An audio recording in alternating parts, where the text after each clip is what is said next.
Here is a short story in Hindi about two kings and property. संपत्ति involving a father and son.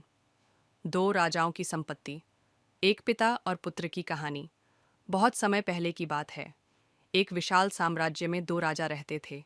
एक वृद्ध पिता राजा धर्मसेन और उसका पुत्र युवा राजा वीरसेन.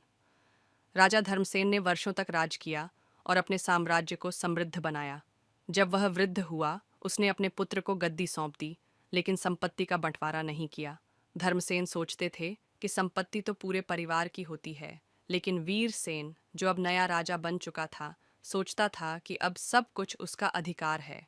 एक दिन वीरसेन ने दरबार में घोषणा कर दी, अब यह महल, ये खजाने, ये खेत सब मेरे हैं. पिताजी अब सिर्फ मेरे अतिथि हैं. ये सुनकर धर्मसेन बहुत आहत हुआ, लेकिन उसने कुछ नहीं कहा. वह चुपचाप महल के एक कोने में रहने लगा. कुछ महीनों बाद साम्राज्य में सूखा पड़ा. जनता परेशान हो गई. वीरसेन को संकट से निपटना नहीं आया. तब धर्मसेन आगे आए.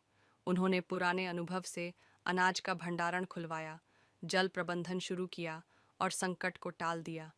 वीरसेन को तब समझ आया, संपत्ति सिर्फ खजाना नहीं होती, बल्कि अनुभव, ज्ञान और सम्मान भी होती है.